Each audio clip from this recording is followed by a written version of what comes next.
الحمد للہ وکفا وسلام علی عبادہ الذین اصطفیٰ اما بعد فاعوذ باللہ من الشیطان الرجیم بسم اللہ الرحمن الرحیم ان اللہ وملائکتہ یصلون علی النبی یا ایہا الذین آمنوا صلوا علیہ وسلموا تسلیما اللہم صل علی سیدنا مولانا محمد معدن الجود والکرم وآلہ الکرام اجمعین انی آمنت بربکم فاسمعون قیل ادخل الجنہ قال یا لیت قومی یعلمون بما غفر لی ربی وجعلنی من المکرمین صدق اللہ العلی العظیم۔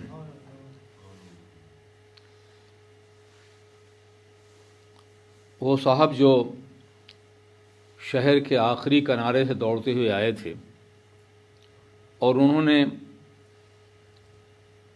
ان داعیان دین کی گواہی دی اور یہ کہا کہ یہ تم سے کوئی اجر نہیں مانگتے ہیں، یہ تو خالص دین کو پیش کر رہے ہیں، اور میرے لیے اللہ کے علاوہ کوئی اور بھی معبود نہیں ہو سکتا، اس لیے کہ اللہ نے مجھے پیدا فرمایا ہے اور تم سب کو بھی اسی طرف لوٹنا ہے۔ کیا میں اللہ کے علاوہ کسی کو اپنا معبود بنا لوں کہ اگر اللہ جو رحمان ہے مجھے نقصان پہنچانا چاہے تو کیا تمہارے معبودان باطل کی شفاعت مجھے بچا سکے گی؟ اگر میں تمہاری بات مان لوں یا تمہارے راستے پہ چلوں تو میں کھلا ہوا گمراہ ہوں۔ اس کے بعد انہوں نے اپنے ایمان کا اعلان بڑی جرأت اور استقامت کے ساتھ کیا۔ ایک ایسے ماحول میں ایک پورا شہر انطاکیہ جو اس زمانے میں ملک شام کا دوسرا بڑا شہر تھا، ایک بڑی آبادی تھی، باغات سے آباد شہر تھا، بڑے خوشحال لوگ رہتے تھے۔ جہاں خوشحالیاں زیادہ ہوتی ہیں وہاں گمراہی بھی زیادہ ہوتی ہے، اس لیے کہ غریب بچہ، غریب انسان بیچارہ تو اس لیے بھی جھکتا ہے کہ اللہ کے علاوہ کوئی مددگار نہیں، لیکن دولت مند اور خوشحال لوگ اکثر گمراہی مبتلا ہوتے ہیں۔ انطاکیہ کے لوگوں کا بھی حال یہی تھا۔ چنانچہ اس شخص نے اپنی ایمان کا اعلان بڑی جرأت کے ساتھ کیا۔ پورا ماحول مخالف ہے، ایک فرد بھی ایسا نہیں ہے جو اس کی تائید کر سکے۔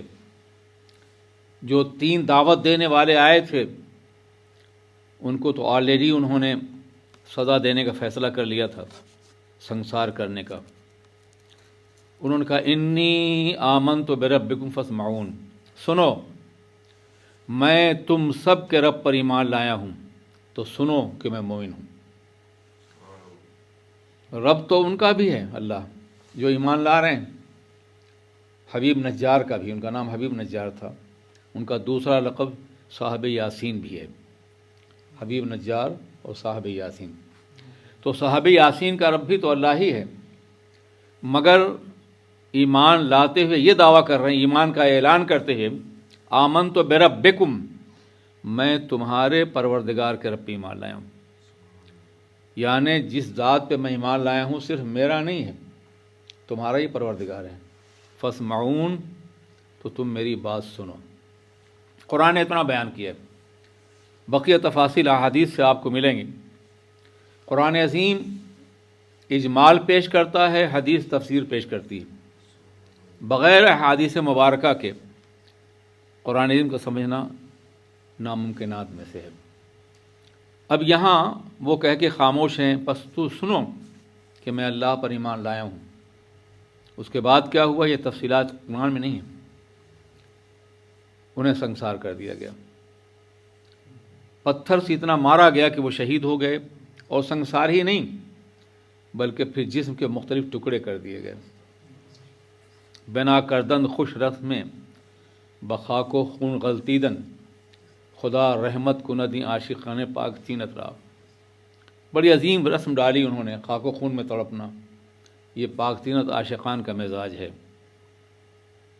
یاد رکھیے، اہل ایمان کبھی بھی اپنے ایمان کے دعوے میں نفع اور ضرر، نقصان اور فائدے کی بات نہیں سوچتے۔ برتر از اندیشہ سود و ضیاع زندگی، اقبال۔ برتر از اندیشہ سود و ضیاع زندگی ہے کبھی جاں اور کبھی تسلیم جاں ہے زندگی۔ کبھی جان کا بچانا زندگی ہے اور کبھی جان کا دینا زندگی۔ تو جب انہوں نے کہا کہ میری بات سن، میں ایمان لایا ہوں تمہارے رب پر جو تمہارا بھی رب ہے، اس کے بعد انہیں شہید کر دیا گیا۔